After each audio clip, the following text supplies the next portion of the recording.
Bonsoir, bienvenue sur la Libre Antenne, lundi, mercredi, vendredi, 21h, minuit sur Meta.tv. Voilà, c'est la saison 3. Donc, comme d'habitude, un grand bonjour à la régie, grand bonjour aux modérateurs, grand bonjour à tous les métanautes connectés pour accueillir avec nous ce soir une soirée à l'aune de la justice avec Maître Paris. Bonsoir, Maître. Bonsoir. Bonsoir. Bienvenue sur Meta.tv. Alors, vous avez déjà vu sur Meta.tv, pour ceux qui suivent, c'était au mois de décembre, lors de la semaine spéciale attentat que nous avions organisée. Vous étiez venu dans une émission où il y avait eu aussi François d'Angléan. On va aborder encore ce soir ces questions de justice parce que il semble que la justice française est très malade. Ça, il semble qu'il y a un gros problème, en tout cas avec cette institution en France. Les avocats, vous êtes particulièrement attaqués. Enfin, c'est une profession, on a l'impression qu'elle est un peu dans le viseur en tout cas de cette justice, paradoxalement. Et on a donc plusieurs cas d'avocats, donc François d'Angléan, donc nos auditeurs ils connaissent parfaitement, les métanautes, il est venu ici, voilà, un nombre, je ne peux même pas dire combien de fois. On a le cas aujourd'hui, on connaît de Maître Ripert, qu'on va évoquer ce soir, qui a été aussi voilà, une affaire assez incroyable en fait sur ce qui est en train de se passer. Qui se poursuit, d'accord. Eh ben, vous nous expliquerez. Et évidemment, deux autres cas. Le cas de son nom est plus imprononçable pour moi, mais qui a tenté en fait d'assassiner le Maître Joseph Sipiletti. Sipiletti, voilà. J'ai peur pas facile à retenir. Voilà, j'ai peur J'ai eu du mal à retenir son orthographe. 2 L. D'accord. 2 L. C'est la seule fois où il y a doublement de la consonne. Oui. J'ai fait des fautes au départ, c'est un nom qui n'est pas facile à écrire. Bon, c'est pas facile à prononcer, c'est pour ça que je voulais pas m'y engager. Un patronyme, malheureusement, à jamais marqué maintenant sous le sceau de la tragédie. Voilà. Alors, pour évoquer ces cas, où est-ce qu'on en est, par exemple, avec l'affaire d'Angléan? Alors, François d'Angléan, tout le monde le connaît, enfin, tout le monde, tous ceux qui nous suivent, évidemment. Ah, il y a eu un problème. Ah, c'est bon? D'accord. Non, je croyais qu'il y avait un problème, il y a eu une problème. Non. Donc, parfait. Alors, François d'Angléan, qui a été poursuivi, qu'on a empêché d'exercer sa profession, qu'on a plusieurs fois traduit devant des conseils de discipline qui, semble-t-il, étaient infondés, en tout cas n'avaient pas autorité à siéger, et pourtant ils ont pris des décisions. Il a été poursuivi par un ancien avocat, ancien bâtonnier qui s'appelait Robert Feller, c'est ça, et qui mène une espèce de politique d'acharnement contre François d'Angléan. Il semble-t-il que même le ministère de la Justice, donc qui est dirigé actuellement par M. Arvoas, a lui aussi porté plainte. Enfin, qu'est-ce qui se passe? Est-ce que vous pouvez nous expliquer juridiquement quel est ce cas? Parce que François d'Angléan était venu ici nous expliquer lui-même que on va dire que les sanctions qui ont été prises à son encontre sont proprement illégales, parce qu'on ne peut pas infliger comme ça ces sanctions-là à un avocat telles qu'elles, dans le cadre qu'elles ont été faites, qu'elles ont été réalisées. Est-ce que vous pouvez nous en dire plus? Qu'est-ce qui s'est passé? Bon, alors, déjà, en ce qui concerne le public, j'aimerais lui présenter des excuses, puisque la dernière fois, j'étais intervenu au soir de ma plaidoirie, et donc j'étais très fatigué, voilà. Donc, toutes mes excuses. Et tel que vous m'invitez aujourd'hui, eh bien, j'aurais voulu commencer, puisqu'il s'agit aujourd'hui de justice et forcément de liberté, j'aurais voulu commencer par une image, si vous le permettez. Ouais. Voilà l'image que j'aurais souhaité montrer au public. Ce n'est pas grand-chose. Est-ce qu'on la voit bien? Faut la montrer à cette caméra-là. Ouais. Voilà. Ouais, voilà. Ce n'est pas grand-chose. Et pourtant, en 1886, cette statue de Bartoli a été offerte aux États-Unis en signe d'amitié pour fêter la déclaration d'indépendance de nos chers amis américains. Et aujourd'hui, eh bien, je crois qu'on peut montrer cette image qui est différente et qui fera peut-être rire, mais en quelque sorte, eh bien, effectivement, aujourd'hui, la liberté devient un sujet grave. Et c'est pour ça, je crois, qu'il faut en rire avec cette image. Voilà. Alors, c'était une pirouette pour commencer sur ce thème de la justice. Mais j'insiste, la liberté, c'est quelque chose d'important et de sérieux. Il en a été question dans l'actualité de ce jour. Madame Taubira a d'ailleurs pris la parole pour s'émouvoir de ce qui se passe en France et pour contrarier la logique d'un gouvernement qui semble à bout de souffle. Alors, je vais en revenir maintenant au sujet que vous me proposiez, c'est-à-dire Maître François d'Anglehan, du barreau de la Seine-Saint-Denis, qui a commencé la profession tardivement, mais avec un réel talent. Il a commencé la profession,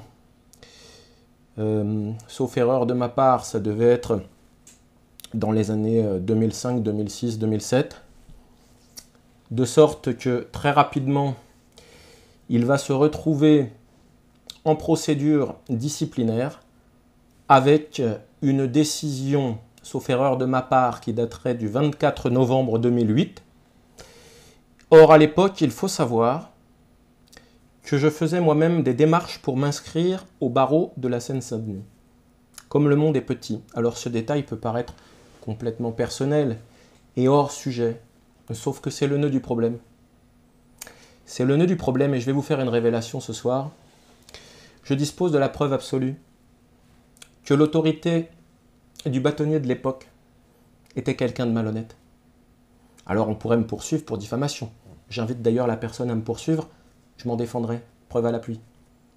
Cette personne qui a décidé qu'il fallait...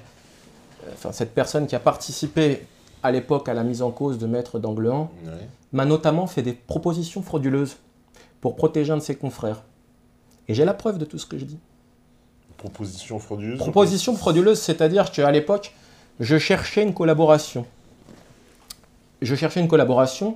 Et j'avais envisagé de m'inscrire au barreau de la Seine-Saint-Denis avec un avocat.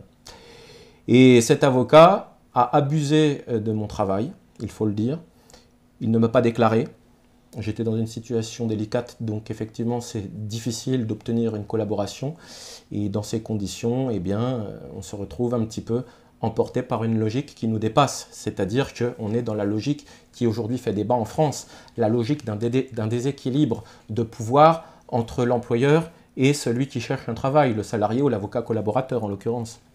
Donc tout cela pour dénoncer qu'à l'époque je faisais l'objet d'une injustice, en tout cas ce que j'estimais être une injustice, et j'en avais saisi l'autorité compétente. Et bien cette autorité a tout simplement protégé la personne qui était en infraction et m'a fait des menaces dont je suis capable de rapporter la preuve absolue. Et au bout du débat qui s'est tenu, eh bien, proposition m'a été faite de faire un chèque, non pas à mon nom, mais au nom d'une tierce personne qui aurait pu être ma compagne de l'époque, pour frauder certains organismes. Donc voilà les gens, voilà le type de personnes qui à l'époque provoquent des difficultés à ce confrère que je ne connais pas. Et c'est pour ça que par la suite, eh bien, je vais chercher à contacter ce confrère. Parce que dans le hasard de mon exercice professionnel, je vais le découvrir et je vais découvrir avec surprise qu'il a des difficultés justement avec la personne qui m'a fait des propositions malhonnêtes. Alors, évidemment, cette vérité n'était pas attendue là ce soir et elle procède de toute une logique de plainte pénale que je suis en train de constituer et que j'avais annoncé moi-même plus ou moins fin octobre, début novembre. Et il m'en a coûté fort cher, nous y reviendrons.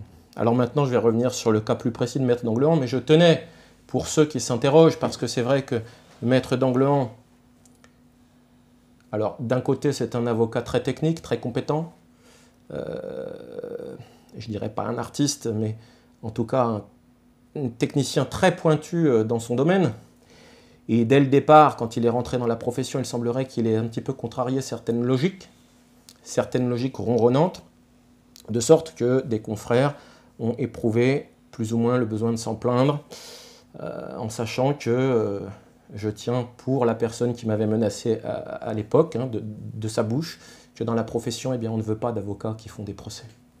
Autrement dit, on ne veut pas d'avocat procédurier, on ne veut pas d'avocat capable de faire de la technique procédurale pour entraver une sorte de dynamique du fait accompli, ou même plus largement politique du fait accompli.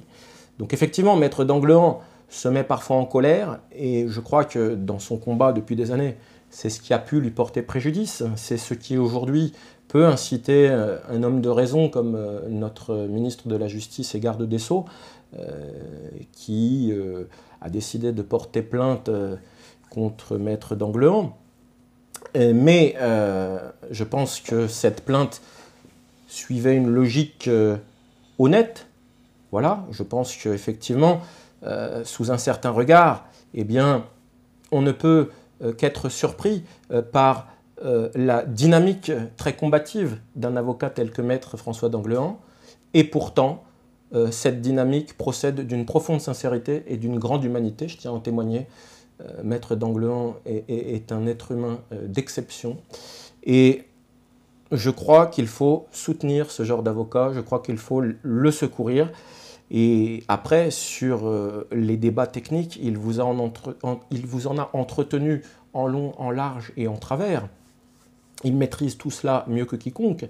Alors, il faut savoir qu'à partir du 24 novembre 2008, Maître d'Anglehan est radié, ce dont, sans le nommer d'ailleurs, se félicite devant moi la personne qui me fait des menaces.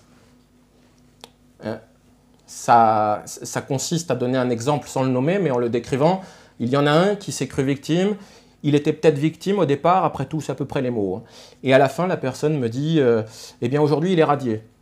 Sous-entendu, avec un regard noir, taisez-vous et tenez-vous tranquille. Le confrère qui vous a fait travailler en mode d'exercice de travail dissimulé, eh bien, vous n'allez rien dire, parce que sinon, vous allez voir. Eh bien, voyez-vous, ça, du point de vue pénal, ça s'appelle une extorsion de fonds. Et on peut même ici considérer qu'il y a extorsion de fonds en bande organisée. C'est-à-dire que pour un peu, on glisse vers une qualification criminelle qui, à cette date, n'est pas prescrite. Voilà. Donc, voyez-vous, ce soir, je crois qu'on en a pour notre argent, mais ce n'est pas fini.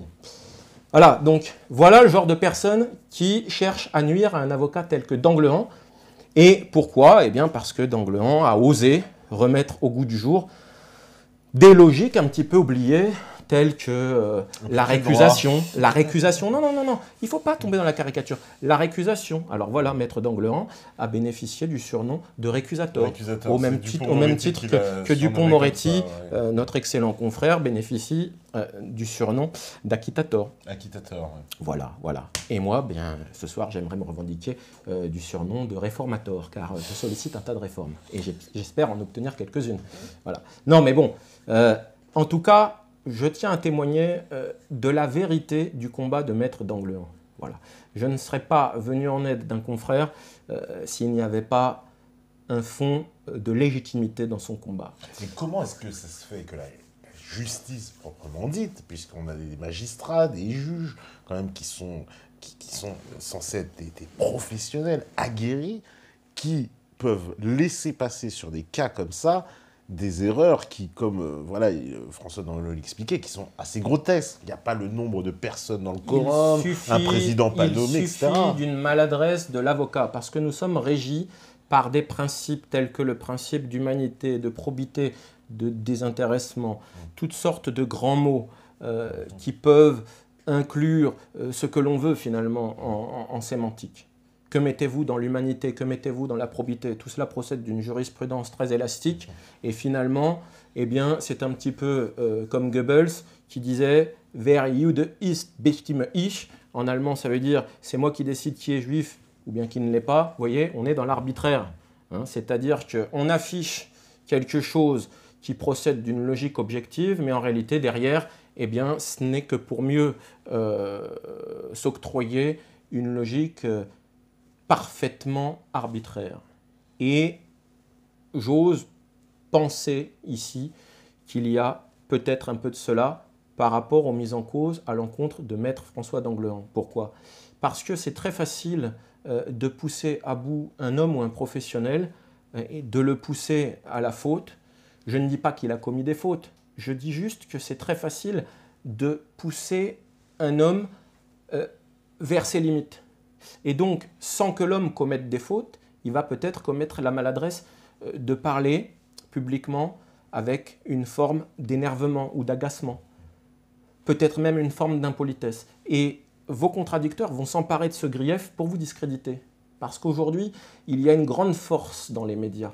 On l'observe aussi beaucoup, et en justice comme ailleurs, les médias représentent vraiment quelque chose de redoutable. Il y a une autorité de la chose jugée en justice, mais plus que tout, il y a le sceau médiatique. Et ça, c'est très dangereux. C'est très dangereux, c'est pour ça d'ailleurs qu'il y a les délits de presse, et que tout cela est encadré. Il y a une liberté d'expression, mais après, il y a des limites à ne pas franchir. Simplement, quand une personne se trouve sans arrêt victime d'actions anormales et injustes dans le cadre de son activité professionnelle, comme cela peut être le cas pour un médecin ou un avocat, eh bien, on arrive à des seuils de rupture. Alors, ça s'exprime de différentes façons. Nous avons eu un médecin qui s'est suicidé en fin d'année. Il n'y a pas eu que le suicide d'un avocat, il y a eu aussi le suicide d'un médecin. Et donc voilà, même des personnes qui exercent des professions très valorisantes avec une très forte qualification peuvent exprimer toute leur faiblesse, toute leur humanité à travers un acte désespéré. Mais pourquoi est-ce que cette justice, enfin je ne sais pas, elle laisse faire, elle ferme les yeux et elle sanctionne? La justice ne laisse pas faire, il faut garder foi en la justice. Hein. J'ai moi-même eu le plaisir et l'honneur d'être formé par des magistrats. Je n'ai pas été formé par des avocats. À la base, j'ai travaillé comme assistant de justice pendant 4 ans. Et donc, je travaillais au contact de magistrats du siège, ce qui m'a permis d'observer la manière, le moment et la cause, finalement, de leurs décisions. C'est très instructif. Voilà, je n'ai pas été formé par des avocats. Donc je tiens à témoigner qu'ayant travaillé avec des magistrats, vous pouvez avoir confiance en la justice. Il ne faut surtout pas baisser les bras, mais c'est vrai que la justice, si c'était un instrument de musique, eh bien je vous dirais qu'il faut savoir produire la bonne sonorité parce que la mélodie n'est pas forcément harmonieuse. Ça, c'est certain. Hein. En matière de justice, vous avez beaucoup de mal parfois à vous faire entendre. Et c'est ce qui peut, que ce soit chez un avocat ou chez un justiciable ordinaire, provoquer une forme de colère ou de maladresse. Voilà. Et ça vient parasiter tout le débat. Ouais, mais ça paraît assez quand même. Il faut comprendre. Un avocat ne se fasse pas entendre auprès de la justice. C'est que quand les confrères en viennent à mettre en cause un avocat, il y a déjà toute une dynamique qui a pris racine, si vous voulez. Il faut savoir que Maître Danglehan fait l'objet d'une première procédure disciplinaire, puis d'une seconde, puis d'une troisième. J'ai eu l'honneur de plaider pour le défendre la semaine dernière dans la mise en cause dont il fait l'objet par rapport à la vidéo intitulée sur Internet, à quelques mots près, audience surréaliste. Hein? Oui, tout à fait. Alors, nous étions présents aussi. Voilà. Bon, donc j'ai eu l'honneur de le défendre sur cette étape qui venait en instance d'appel la semaine dernière. Eh bien, il faut savoir que j'ai insisté pour remarquer et faire remarquer à la juridiction qu'une procédure disciplinaire qui échoue contre un avocat, eh bien, c'est un accident. Lorsqu'il y en a une deuxième qui échoue, ça peut être une erreur. Lorsqu'il y en a une troisième qui échoue, ça devient une faute. Et quand il y en a une quatrième, comme c'est le cas ici, comment appelle-t-on cela, sinon de l'acharnement? Puisqu'il semblerait qu'une fois de plus, les choses puissent aboutir à la faveur de Maître Danglehan. Autrement dit, il semblerait que la quatrième procédure disciplinaire tourne mal pour ceux qui l'ont initiée.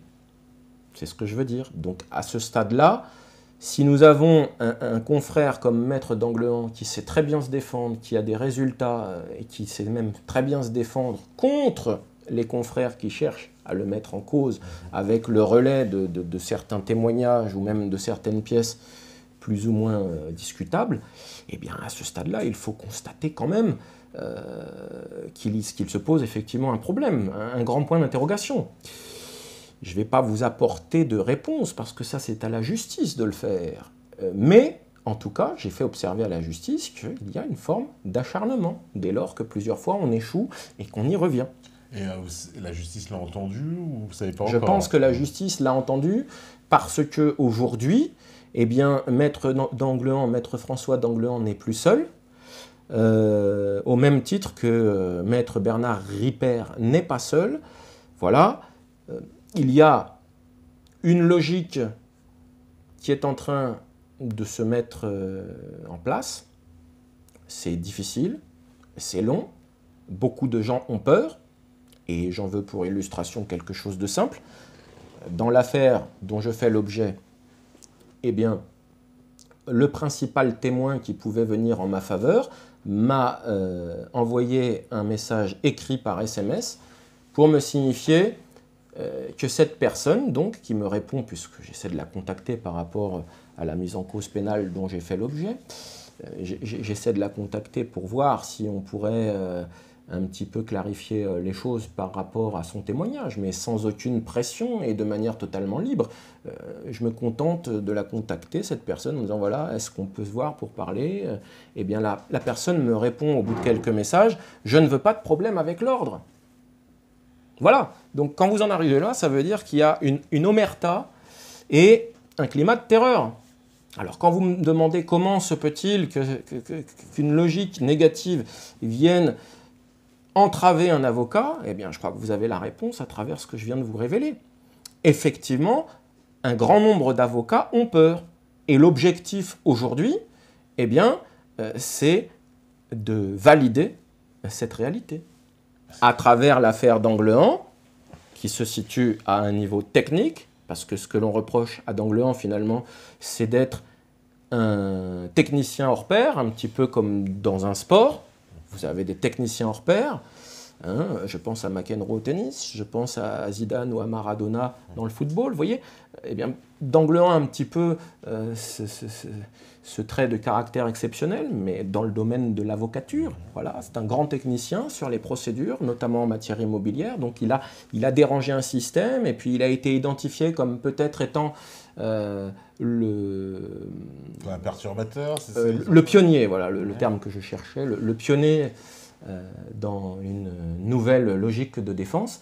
Et là, eh bien, effectivement, tels des intercepteurs, vous avez des dynamiques qui se mettent en place contre un avocat qui remet en cause un système qui ronronne et puis qui est habitué à ronronner de cette manière, parce que derrière, il y a peut-être des intérêts financiers qui nous dépassent si on analyse bien les choses, vous voyez, à tous les niveaux. Voilà. Donc en ce qui concerne d'Anglehan, à l'audience, nous avons marqué des points parce que les choses ont été présentées par cet excellent confrère qui est François d'Anglehan de manière très technique. Hein. Lui maîtrise parfaitement la logique de sa défense. Alors, si vous voulez des détails sur cette défense, eh bien, Maître d'Anglehan explique notamment que de toute façon, la manière audacieuse dont il a pu prendre le dossier et la manière audacieuse dont il a pu s'exprimer, eh bien, procède de logique légitime, c'est-à-dire qu'il prend le dossier parce qu'il est dans la nécessité de trouver la preuve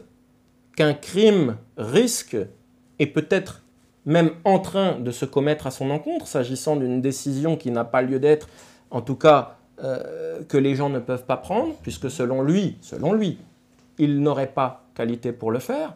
Donc effectivement, eh bien, il veut voir si la décision est déjà rédigée dans le dossier ou s'il n'y a pas des éléments de nature à caractériser ce qu'il soupçonne ici et ce dont il s'estime victime. Donc vous voyez, il est dans une logique à la fois d'état de nécessité et de légitime défense. Il y a une forme de contrainte morale contre lui. C'est sa théorie, c'est ce qu'il prétend. Donc ça, c'est un système de défense. Sur l'aspect dynamique des choses. Et puis après, eh bien, sur l'aspect statique, il y a une décision qui a été prise contre lui le 27 novembre 1995 et dans laquelle il y a un cumul de sanctions qui n'est pas possible de par les textes de loi. Et ça, Maître d'Anglehan l'a parfaitement démontré également. Et je dirais que là aussi, il a marqué des points puisque le parquet lui-même a reconnu à l'audience qu'effectivement, les choses n'étaient pas normales. Donc, c'est un indice de plus par rapport à l'hypothèse que j'évoquais tout à l'heure, qui est celle d'un acharnement contre maître François d'Anglehan. Et quelque part, si ce n'était qu'un acharnement, les choses ne seraient pas si graves. Mais il faut comprendre que cet acharnement, dans un cas très récent, qui a eu lieu le jeudi 29 octobre 2015, eh bien, dégénère en action criminelle, puisque maître Sipiliti, le jeudi 29 octobre 2015, va se suicider et auparavant, eh bien, il va apparemment tirer sur un bâtonnier. Et tout ça dans un ensemble de circonstances où il s'estimait dans une situation que je ne connais pas dans les détails, mais qui, selon lui, procède d'un tas d'injustices qui devenaient pour lui insupportables. Voilà. Alors, je ne sais pas si c'était vrai. Ce que je sais, comme tout le monde, c'est qu'il y a eu une dérive criminelle, et ça, c'est gravissime. Ce n'est pas tolérable, ce n'est pas acceptable.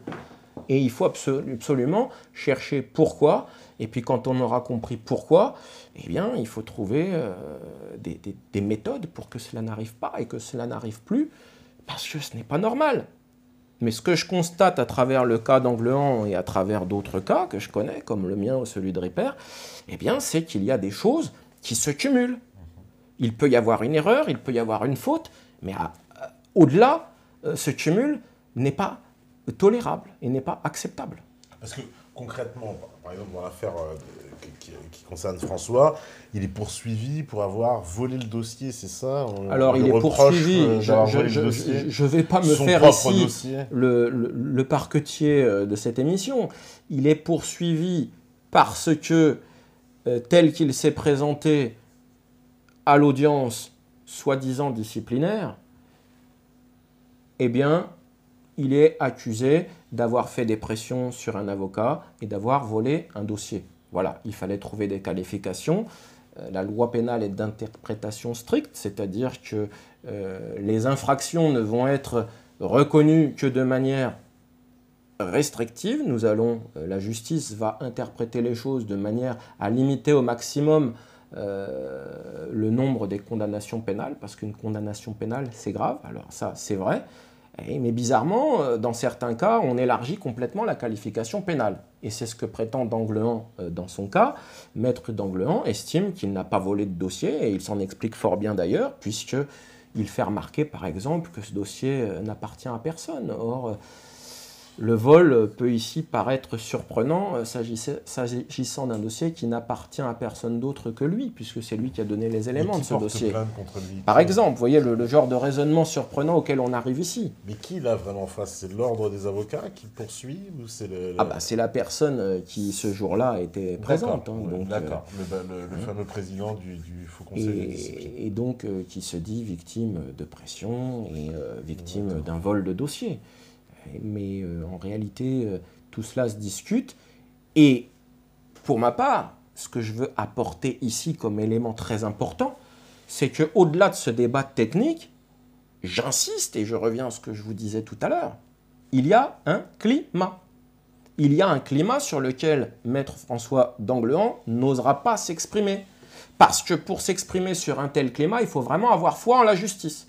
Là, je veux dire, je ne vais pas me faire prédicateur de la justice, mais certains des métanautes faisaient la remarque que j'étais un petit peu en retrait, que je craignais peut-être pour ma profession, etc. Bon, c'est pas ça, il faut rester dans la nuance. Mais justement, il faut aller dans le détail de la nuance aussi. Et moi, je veux aller dans ce détail qui consiste à porter le regard sur une qualification pénale. Maître François d'Anglehan fait l'objet d'un harcèlement moral. Peut-être bien, j'y crois, parce que je dispose de certains éléments. Encore une fois, quand une personne se félicite officieusement et dans une ambiance de secret qu'un confrère qui se croyait victime a été radié, eh bien moi je me dis que j'ai de grandes suspicions. Et quand je vois par la suite que toutes les procédures disciplinaires sont annulées, eh ben, mes suspicions se conforte. Hein. Et puis, quand je vois la manière dont ça se passe, eh bien oui, effectivement, alors Maître d'Anglean, parfois, se met en colère gentiment, hein, parce qu'il reste dans la technique du droit, dans l'argumentation et dans l'objectivité. Mais c'est vrai que c'est très facile d'essayer de discréditer une personne quand elle est toute seule. Bon, bah là, la chance qui sourit un peu à Maître François d'Anglean, c'est qu'il n'était pas seul.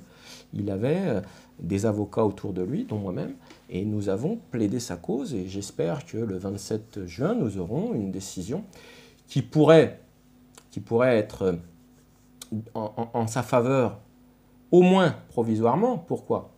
Parce que dans l'affaire François d'Anglean, Maître François d'Anglean estime qu'il n'était pas en face de la juridiction du Conseil de discipline telle qu'elle doit être constituée légalement. C'est son argumentation. Mais cette question procède d'un contentieux civil. C'est-à-dire que c'est le juge civil qui va statuer sur cette question. Donc très étrangement ici, il faudrait en toute rigueur intellectuelle que le juge pénal attendre la décision civile pour savoir si oui ou non Maître François d'Anglean était devant la juridiction disciplinaire valablement ou non. Et si ce n'est pas valablement le cas, à ce moment-là, Maître d'Anglean aurait raison de prétendre qu'il n'a pas pu être l'auteur, aussi surprenant que cela paraisse, mais quelque part ce n'est pas surprenant puisqu'on a affaire, je n'osais pas le dire, à un artiste du droit. Ce n'est pas surprenant. Il est champion du monde. Il est dans une situation où il est peut-être parfaitement conscient qu'il ne peut pas commettre les infractions qu'on va lui imputer. Donc, eh bien, il s'exprime de manière légitime selon lui, et derrière, des plaintes sont mises en route, et finalement, eh bien, elles peuvent très bien échouer si l'on n'accepte l'argumentation de Maître François d'Anglean. Et c'est pour ça que le juge pénal, ici, aurait intérêt à surseoir, c'est-à-dire à ne pas statuer tout de suite, et devoir attendre la décision qui sera rendue sur le terrain civil. Et comme ça, eh bien, lorsque le juge civil aura dit, selon toute vraisemblance, qu'effectivement, la juridiction disciplinaire n'était pas valablement constituée, eh bien, toute l'argumentation que Maître d'Anglean a développée pour sa défense pénale pourra reprendre force, et à ce moment-là, il pourrait aboutir à une relaxe. Et c'est ce qu'il demande d'ailleurs. Et c'est ce qu'il a toujours espéré, parce que plus que personne, il a parfaitement conscience, selon lui, de la situation. Voilà. Alors, et donc, en l'état des choses, eh bien, il serait opportun de lever la sanction qui a été prononcée le 27 novembre 2015. Si jamais le juge pénal accepte de surseoir à statuer dans l'attente de la décision du juge civil, parce que pour qualifier les faits, il le faudrait, eh bien, dans l'attente, il faudrait mettre un terme à ce qu'il est permis de considérer ici peut-être comme un trouble manifeste, en tout cas une entrave dans l'exercice professionnel de Maître François d'Anglean, puisqu'il se trouve privé de sa source de revenus et de l'exercice du métier qu'il aime d'une manière qui ne correspond pas au texte. Et j'insiste, à l'audience de la semaine dernière, c'est une chose qui a été admise.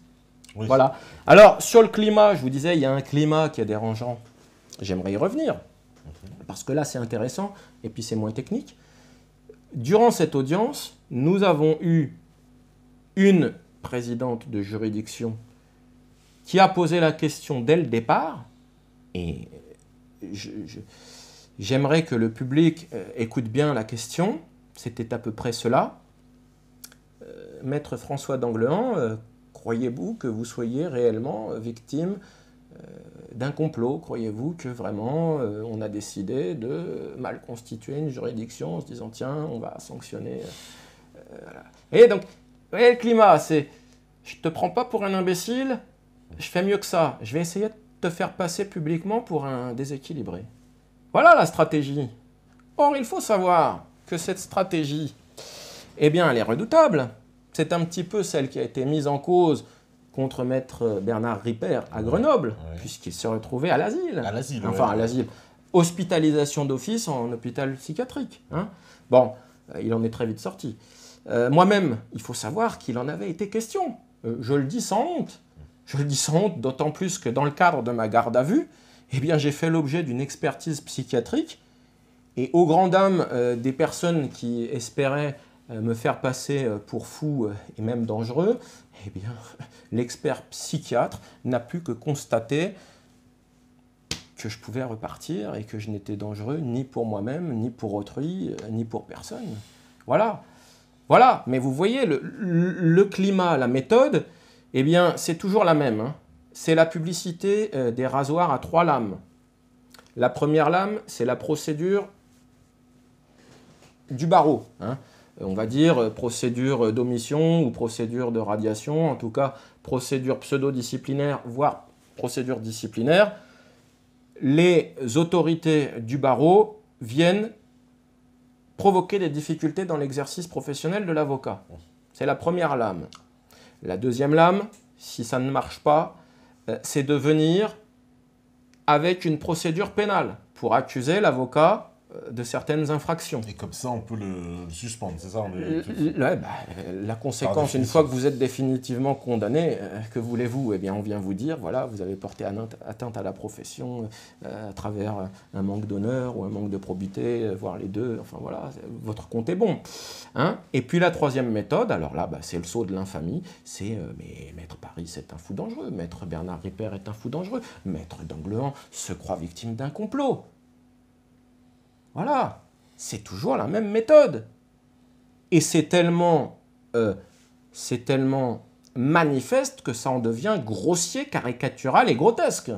Alors, dans le cas de Maître Ripper, parce que...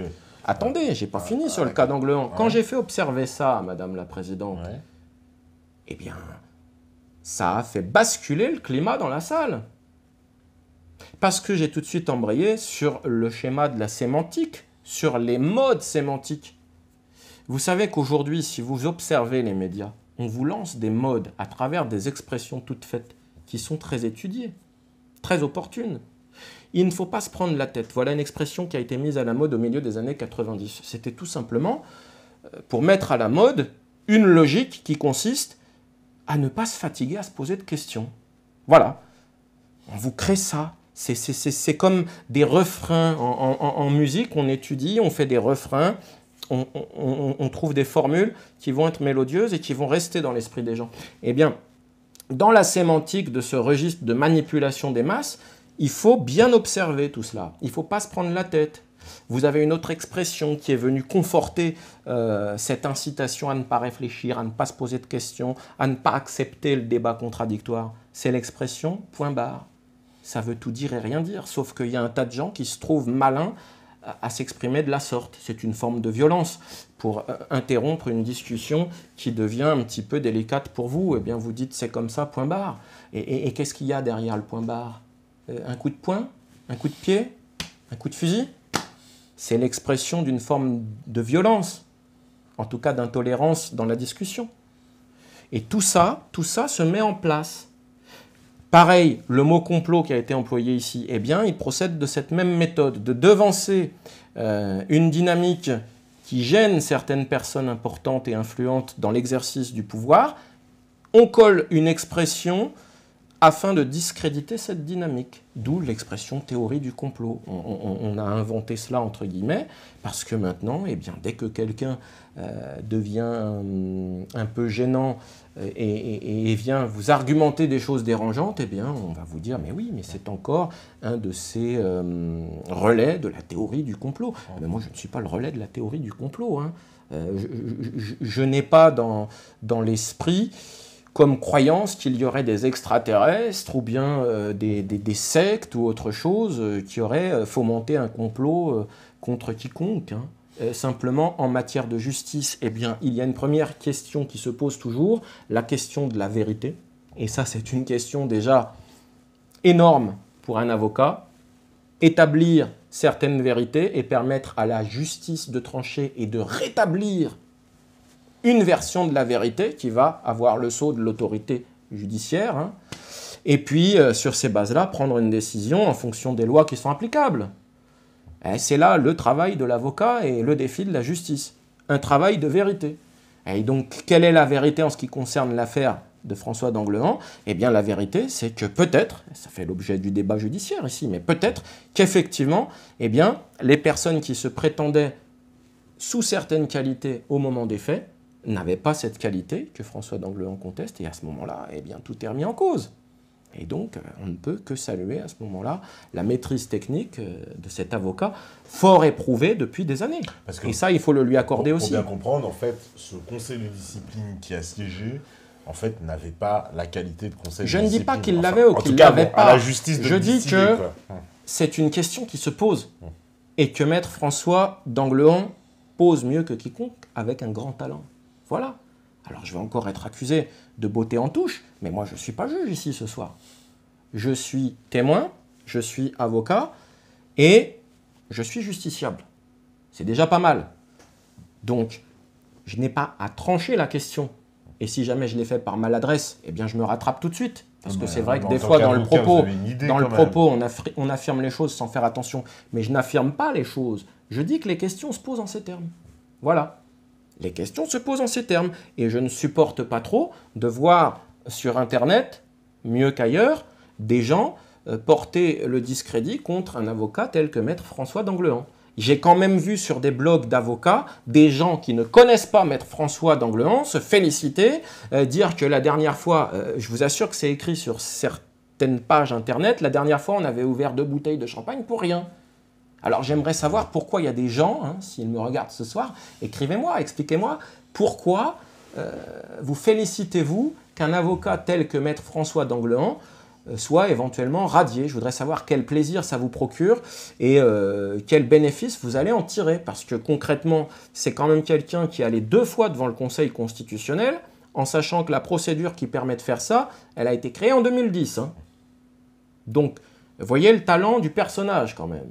C'est quelqu'un qui s'est donné la peine de réfléchir et qui a réussi à se hisser devant le Conseil constitutionnel 2 fois.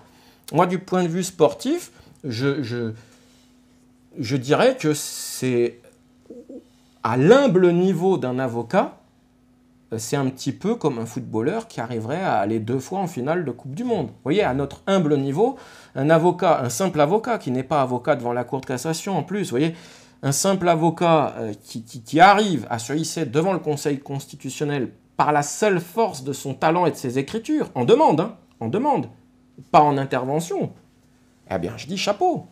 2 fois, il l'a fait. Bon, alors c'est une manière de me lancer des fleurs parce que moi, je l'ai fait 1 fois. Bon, non, mais ce n'est surtout pas cela. Mais bon, oui, effectivement, c'est quand même des performances qui interpellent. Comment se fait-il qu'on vient nous dire que cet avocat est mauvais, qu'il faut le bannir de la profession et que certaines personnes qui ne le connaissent même pas portent un jugement sur des apparences? Mince, nous sommes arrivés bas alors, nous avocats, si nous en sommes là.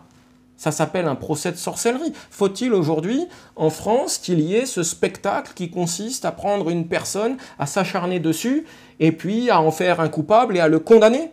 Mais d'où vient l'explication que beaucoup de gens, parce qu'à chaque fois, François il a expliqué de façon très très bien, comme vous l'avez indiqué, son cas, mais très technique. On a du mal à percevoir à la portée de tout le monde d'ailleurs. Le véritable pourquoi. C'est quoi? Il dérange parce qu'il n'a pas les positions qu'il faut, il sort des lignes rouges établies par la profession. C'est ça, c'est le fond du pourquoi. Et si je le savais, je ne vais pas vous mentir, je n'ai pas de réponse. Parce que ouais, d'accord. Je n'ai pas de réponse. Qu'est-ce qui motive, en tout cas, voilà, tous ces gens à s'acharner sur son cas? Il faut réfléchir. Il y a un tas de réponses, il n'y en a pas qu'une. Je vous ai donné des pistes. C'est un avocat qui dérange dans certains contentieux. C'est un avocat qui a remis à la mode certaines méthodes qui indisposent d'autres confrères. Voilà. Donc à partir de là, dès que vous dérangez tout en adoptant une position originale, eh bien on vous place sous le sceau de la marginalité, voyez-vous, de ce qui est original, on vous fait glisser vers la marginalité, et de la marginalité, on vous fait tomber dans le caniveau de la déontologie, ou bien du pénal, ou bien de la folie. Voilà. Parce que il faut avoir des avocats, semble-t-il, aux ordres, sans jeu de mots. Et effectivement, ça peut s'appeler l'ordre des avocats, ça peut s'appeler l'ordre des médecins, ça peut s'appeler l'ordre des dentistes. Voilà, bon. Alors, est-ce que ça va jusque-là? Je ne sais pas. Mais l'expression consacrée, c'est qu'effectivement, on veut des avocats aux ordres, sans jeu de mots, j'insiste. C'est-à-dire des avocats qui ne vont pas déranger ceux qui n'ont pas envie d'être dérangés. Alors ceux-là, effectivement, il faudrait les identifier. C'est pour ça que personnellement, je sollicite une enquête parlementaire pour voir comment on en est arrivé là. Et ça, c'est important. Eh bien, on va faire une petite pause. Ah déjà, oui, je sais pas. En fait, j'ai pas calculé le temps, donc faudra. Alors non. Ah d'accord, bon, on a le temps alors. Bon, on va continuer encore alors. On va continuer. Alors voilà, pour ce qui est du cas d'Anglehan délibéré au 27 juin, eh bien, nous espérons ce que je vous ai dit, c'est-à-dire un sursis à statuer et une possibilité d'exercer à nouveau jusqu'à ce que la justice civile tranche et que la justice pénale soit en mesure de bien statuer sur son cas. Voilà ce que j'espère pour lui. Je ne sais pas s'il partage mon point de vue, mais c'est ce que j'espère pour lui. Après, nous verrons.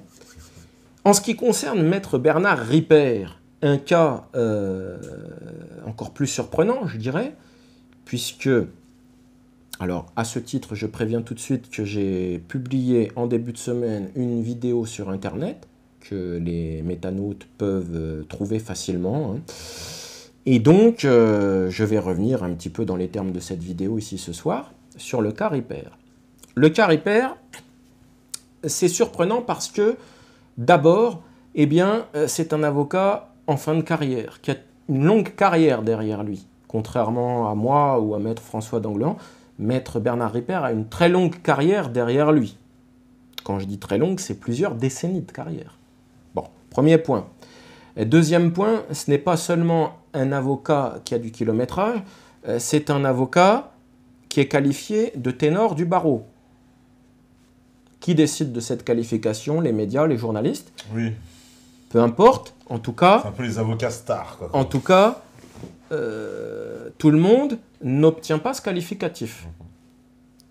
Ensuite, c'est un pénaliste qui a défendu des personnes accusées d'actions terroristes, notamment action directe. Action directe, ouais. Bon.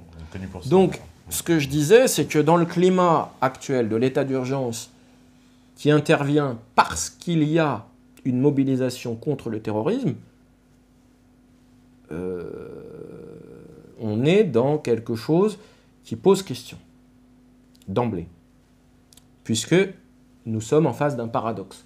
Un avocat reconnu par la presse, reconnu pour qu'Action Directe ait eu recours à cet avocat, c'est que quelque part il s'était déjà démarqué, parce que ces gens-là, j'imagine, ne vont pas s'adresser à un pénaliste de mauvaise réputation pour se défendre. Voilà, donc vous voyez ce que je veux dire.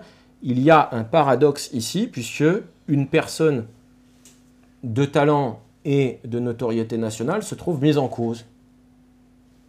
Bon. Premier élément de réflexion et d'interrogation ici.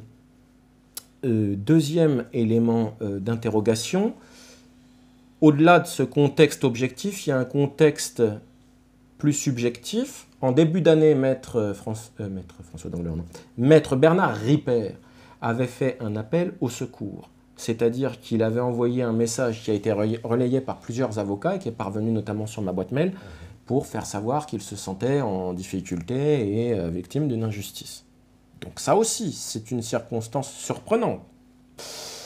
Dans le contexte, en plus, de certaines mises en cause d'Anglehan, de Maître Paris, c'est-à-dire moi-même, et puis la tragédie de Sipiliti. Vous voyez, évidemment, moi je reçois ce genre de message, immédiatement, je me sens concerné. Et pas concerné dans mes intérêts propres, mais concerné en tant que témoin d'une dérive qui concerne le métier que j'aime. Et donc je me mobilise tout de suite et je reste en alerte.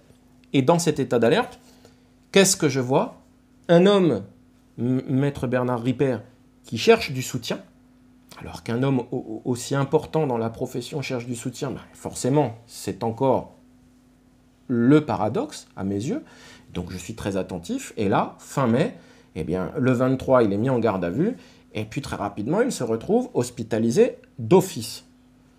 Donc là, les bras m'en tombent. Je me dis, bon, que s'est-il passé? A-t-il sorti une arme? A-t-il fait des menaces?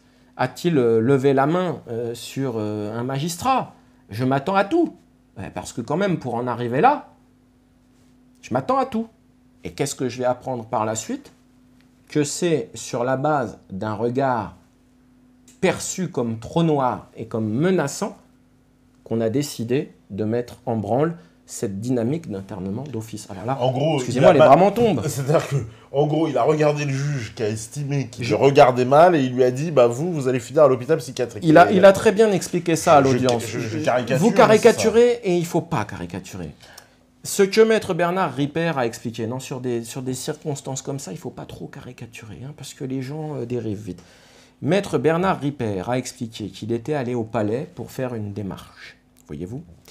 Et dans le cadre de cette démarche, eh bien, comme des gens voulaient l'entraver professionnellement, et comme il estimait que cette entrave était injuste et illégitime, eh bien, il a voulu montrer à un magistrat qu'il était venu au palais avec sa robe. C'est ce qu'il nous a expliqué à l'audience.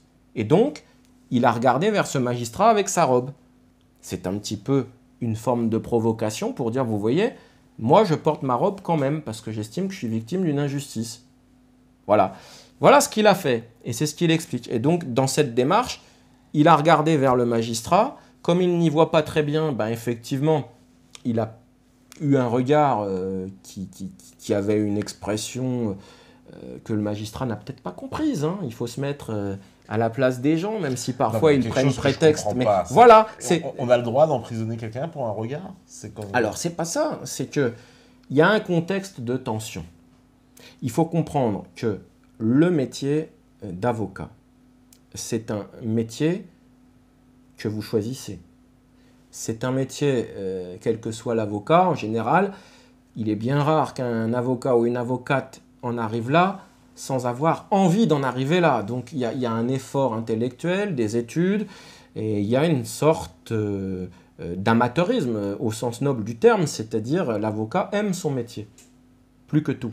Et donc, un avocat tel que Bernard Ripert, quand vous commencez à venir le chatouiller et lui dire « Eh bien, ton métier, tu vas le perdre », effectivement, c'est pas le genre de choses qu'on peut aborder, envisager et mettre en œuvre sans se poser la question de la conséquence.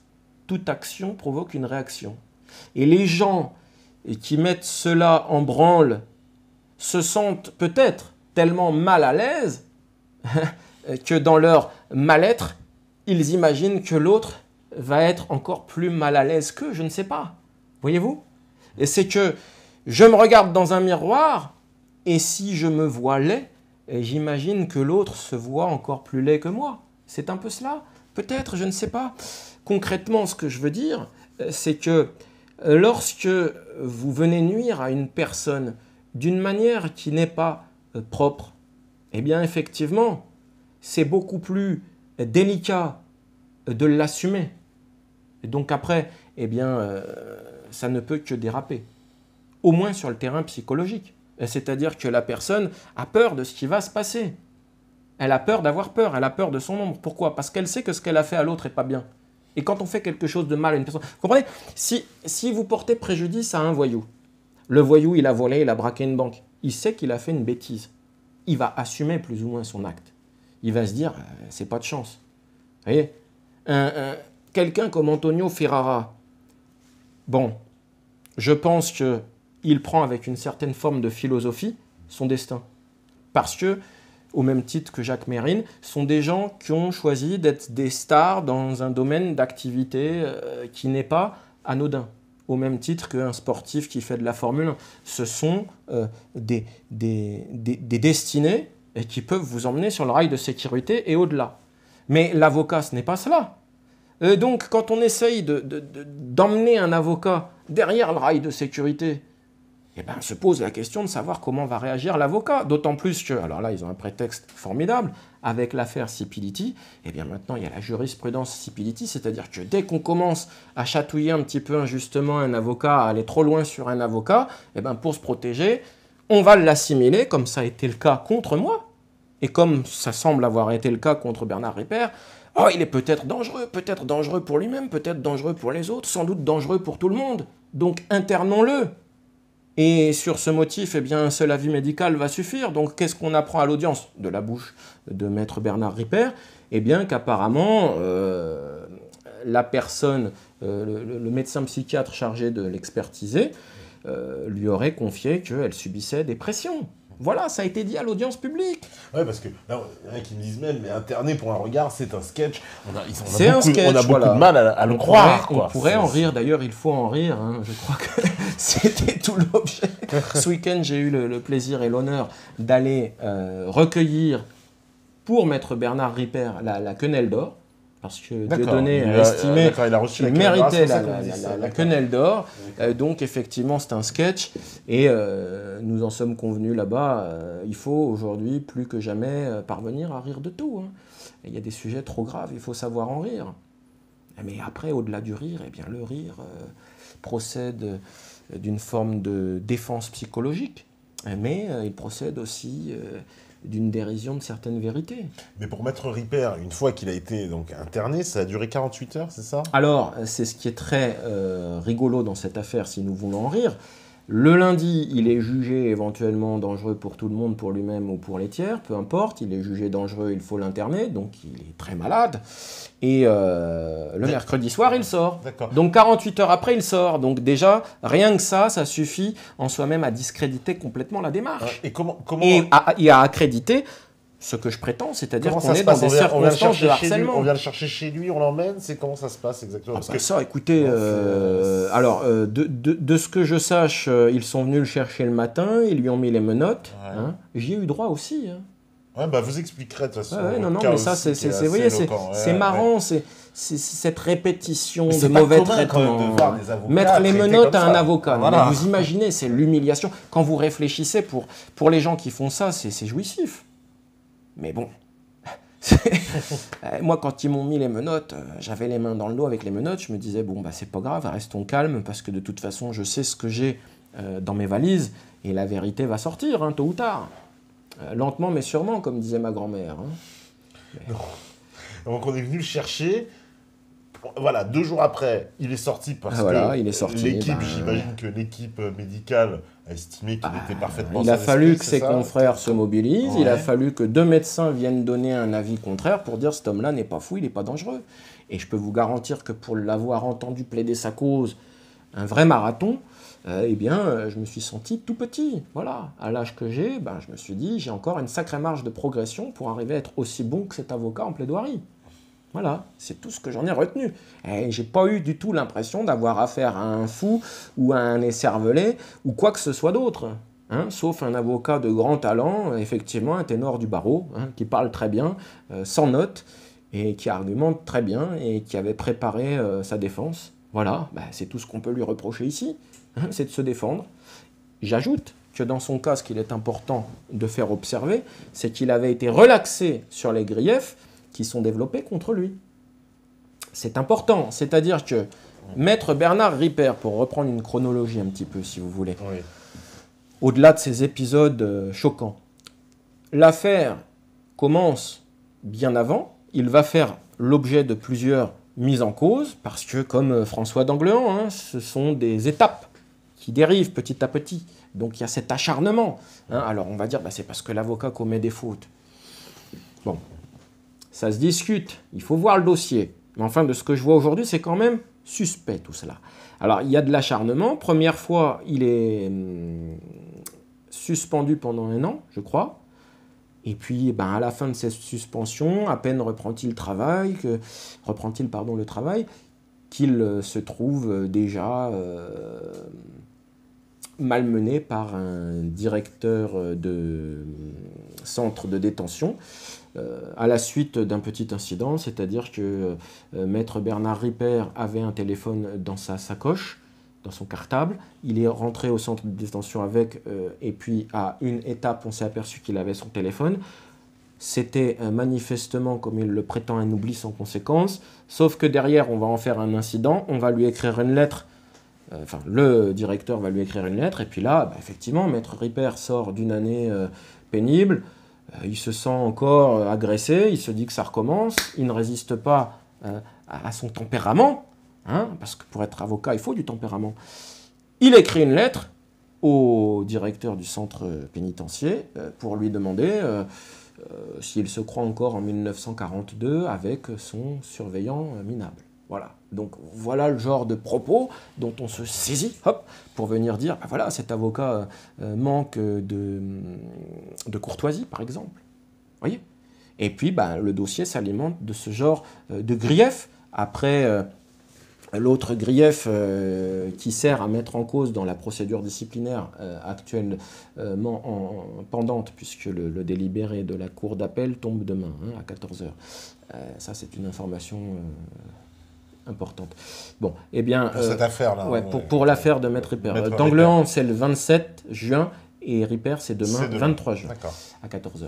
Donc, on attend avec impatience et avec angoisse. Mais, autre grief développé contre Maître Bernard Ripper, par exemple, eh bien, c'est qu'il aurait eu la tentation, alors qu'il était en interdiction provisoire d'exercer, de défendre des personnes qui le lui ont demandé en qualité d'amis. Voilà, en qualité d'amis. C'est la situation telle qu'elle peut s'envisager ici, parce que, alors, est-ce qu'un avocat a le droit d'être l'ami de son client, d'un ancien client? Est-ce qu'il a le droit de devenir l'avocat d'un ami? Bon, je pense qu'on a quand même encore un petit peu de liberté, même si on exerce la profession d'avocat. Et effectivement, l'article 275 du Code de procédure pénale autorise le président de la cour d'assises à permettre à une personne qui n'intervient pas en qualité d'avocat de défendre une autre personne devant une cour d'assises. C'est une situation exceptionnelle qui s'est présentée, par exemple, avec la mise en cause de Zola à une époque qui avait été défendue par Clémenceau. Voilà, il faut savoir que Clémenceau avait défendu Zola dans le cadre d'un procès et il l'avait fait sans robe. Clémenceau n'était pas avocat. Son frère était avocat, je crois, mais lui ne l'était pas. Voilà.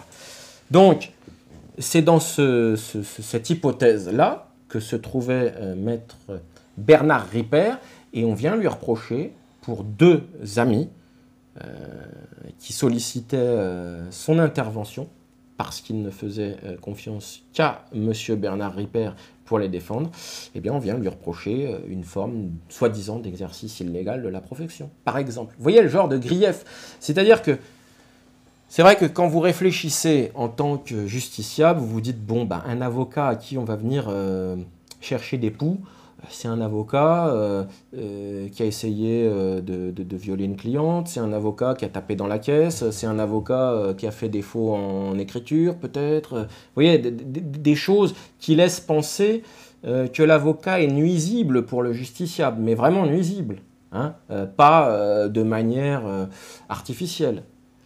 Hein, bon, c'est vrai que la logique, ça serait ça. Et là, qu'est-ce qu'on observe? On observe qu'on pinaille. On pinaille à l'encontre de gens qui, pourtant, sur l'idée de justice, eh bien, se sont sacrifiés et ont travaillé dans l'intérêt des justiciables, parce que je pense que si Maître Bernard Ripper a été sollicité de cette manière-là, c'est parce que, quelque part, ses amis ou ses anciens clients devenus amis, eh bien, l'estiment beaucoup dans ses connaissances juridiques et dans sa manière de parler. Et ça va au-delà de l'avocat, effectivement. Mais ce qui veut dire que lorsqu'on voit, par exemple, un cas comme celui de Maître Ripper, que vous avez précisé, un ancien du barreau, quelqu'un qui a une énorme carrière derrière lui, donc dans ce cas, personne n'est à l'abri. Et quel meilleur exemple pour instaurer un climat de terreur? Il faut faire des exemples. Voilà. C'est-à-dire, même un ancien comme ça, vous n'êtes pas à l'abri. On en a un qui est décédé dans des conditions terribles. On en a un autre qui a défendu, parce que ça aussi, je l'ai précisé à l'audience, il faut quand même bien comprendre que Maître François d'Anglehan a eu l'honneur et le déshonneur aux yeux de certains de défendre Dieudonné et de le maintenir dans son théâtre. Et donc là, évidemment, il y a question. En obtenant certains succès, beaucoup de succès. Beaucoup de succès, forcément. Moi, je pense que D'Anglehan est un très bon avocat. Un nombre de fois voilà, je ne peux que faire sa publicité. Après, bon, on a tous des qualités et puis des faiblesses. Chacun a les siennes. Mais bon, voilà, je crois que Soit on est plus ou moins bon, soit on est plus ou moins mauvais, ça dépend. Après, il y a des jours sans, il y a des jours avec, c'est comme dans le sport. Bon, donc voilà, on est sur des dynamiques, effectivement, avec des contextes particuliers. En ce qui me concerne, c'est pareil. Je suis sur la contestation d'une loi que personne ne veut remettre en cause. Et comme par hasard, je me retrouve avec des accusations pénales. Vous voyez, à chaque fois, il y a cette équation. Schipility défendait riposte laïque. Tout à fait. Vous voyez, donc c'est pareil. C'est pareil. Ça ne plaît pas. Mais alors à ce moment-là, il faut réformer. Et parce qu'on peut tout faire. Hein. On peut tout faire. Il n'y a qu'à réformer et puis il n'y a qu'à inscrire dans le marbre de la loi que tout le monde n'a pas le droit d'être défendu. Alors, que certaines personnes devront être défendues par de mauvais avocats. Certains esprits, on va dire, souscrivent à cette idée. Ils pensent que un avocat qui défend tel ou tel criminel, qu'il adhère forcément à l'idée. Alors, ce serait bien de répéter un peu ce que vous avez dit la première fois. Un avocat, il est là pour défendre les droits. Je vais faire mieux que ça. Je vais faire mieux que ça. C'est un peu désordre ce soir, c'est pas grave. Vous m'avez prévenu un peu tard, mais c'est pas grave. J'ai emporté plein de documents et je les ai pas amenés pour rien. Alors, je vais vous lire quelque chose. Je vais vous lire quelque chose et je vais montrer au public. Voilà 2 livres familiaux. Hein. Victor Hugo, Les Misérables. Ouais. Bon. Et je vais vous lire un passage des Misérables et après je vais répondre aux griefs que vous venez de soulever. Alors, si dans mon grand désordre, j'arrive à retrouver ce que j'avais photocopié des Misérables.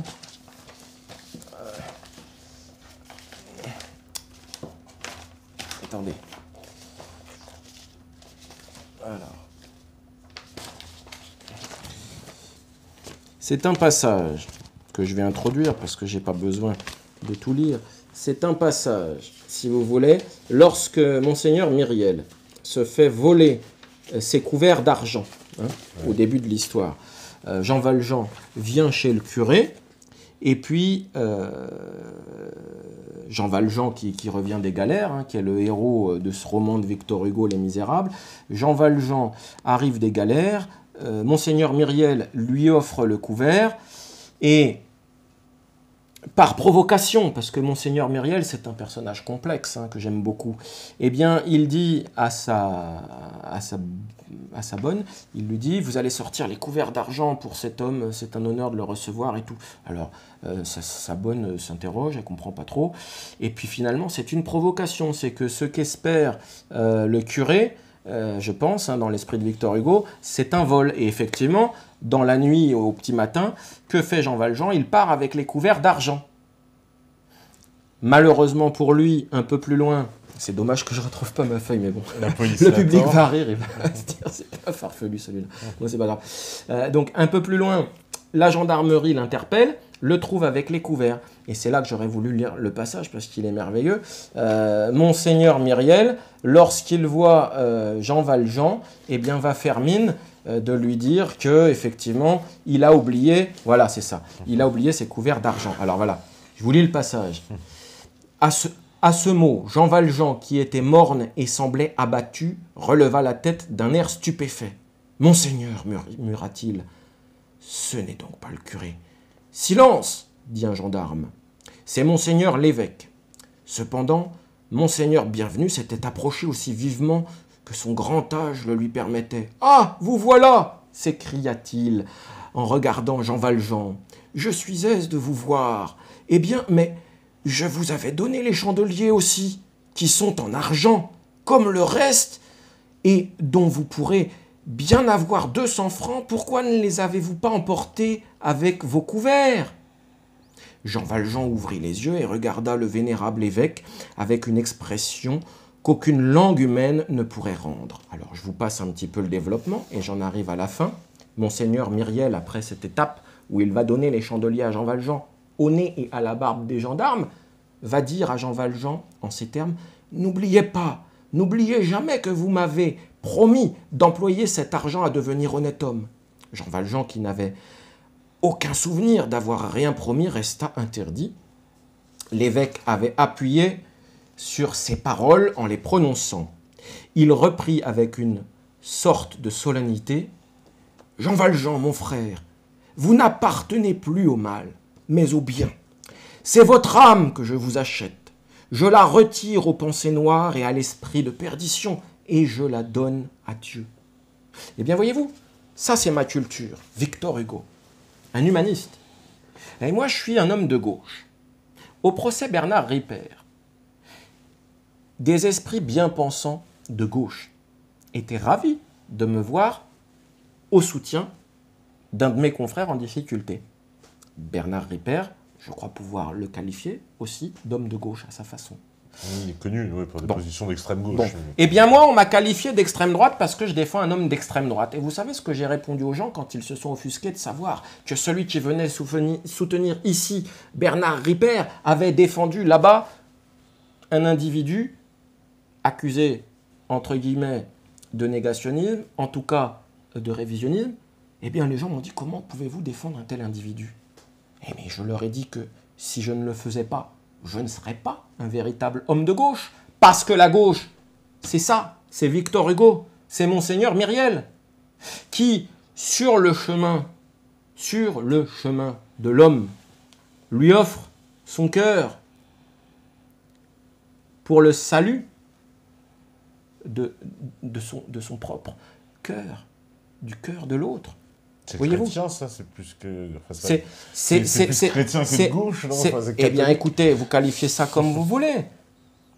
C'est ce que je considère comme avoir la foi en la justice. C'est-à-dire que je ne peux pas faire mon métier d'avocat si je ne crois pas à la magistrature, mais je ne peux pas faire mon métier d'avocat si je ne crois pas en la rédemption de l'âme humaine. Voilà. C'est tout.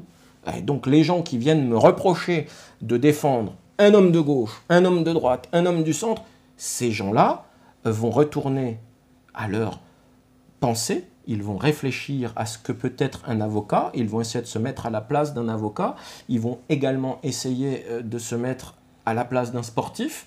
Le sportif relève les défis, et là, ils feront la combinaison des considérations pour considérer qu'avec une casquette, eh bien, on peut mieux comprendre qu'un avocat relève des défis parce qu'il se sent un petit peu dans la posture du sportif. Il faut défendre un client comme on défend un défi sportif, vous comprenez? Je rentre sur le ring, je suis boxeur, je me bats avec des gants, il y a certaines règles, voilà, plus ou moins. Mais en fonction de ces règles-là, eh bien, je mène mon combat. Et puis, si je suis victorieux, tant mieux. Et si je ne suis pas victorieux, j'aurais essayé de faire du mieux que je peux ce jour-là, si j'avais la forme. C'est ça. Il faut vraiment comprendre ça. Il n'y a pas Alors, quand on est avocat au profit d'une personne comme ça, qui est poursuivie pour le contenu de ses propos, il ne s'agit pas de venir dire les propos étaient justes ou pas. Il ne s'agit pas... Je ne suis pas dans une logique de défense de rupture, moi. Attention, hein. Je suis dans une logique de justice, tout simplement. On reproche à quelqu'un d'exercer une liberté. La liberté, c'est le principe, à ce que je sache. Bon, alors la personne s'est exprimée sur un sujet, elle l'a fait d'une manière qui dérange. Donc certaines personnes viennent me dire, vous n'aviez pas le droit de vous exprimer ainsi, vous n'aviez pas le droit d'être libre de la manière dont vous l'avez cru. Bon, moi je prends la défense de cette personne, ça ne veut pas dire que je suis d'accord avec ce qu'elle a dit. C'est simplement que se pose la question de savoir si elle a franchi certaines limites ou non. Et au-delà, la question se pose de savoir si ces limites étaient légitimes. Hein? En l'occurrence, conforme à la Constitution ou pas, pour le cas auquel je pense. Mais voyez-vous, c'est tout cet enjeu et cette dynamique de la profession, enfin du métier d'avocat, je préfère employer le terme métier, qu'il faut ici bien prendre en considération et dont il faut avoir conscience. Hein. Ce n'est pas un métier facile, c'est un métier passionnant. Et les gens qui font ce métier, il faut qu'ils aient une personnalité, un certain tempérament. Je ne m'exprimerai pas beaucoup sur une personne dont j'ai croisé le chemin et je ne garde pas forcément un bon souvenir. Mais malgré tout, à son contact, j'ai appris certaines choses. Je pense à un confrère qui a été beaucoup mis en cause, mais je ne m'exprimerai pas, c'est pas la peine de me poser de questions là-dessus, je ne m'exprimerai pas plus. Je pense à Karim Achoui qui était avocat. Un jour, il m'avait dit, il faut avoir beaucoup d'ego pour faire ce métier. Voilà. Eh bien, parmi le peu de choses que je peux retenir du contact professionnel que j'ai eu avec ce personnage, effectivement, je confirme, c'est un métier que vous ne pouvez pas faire si vous n'avez pas une certaine détermination et une certaine sportivité qui implique une forme d'ego, parce que quand on est sportif, eh ben, on a la prétention d'être meilleur qu'un autre sur un sujet. Voilà. On va faire la pause, là je crois qu'on a dépassé l'heure en plus, d'accord. Voilà, on va faire la petite pause. Les avocats finalement c'est comme les rappeurs, il faut un gros ego. Je sais pas. Je parle en connaissance de cause. En tout cas, on va faire la pause. Et puis on revient juste après. C'est sur la libre antenne sur Meta TV.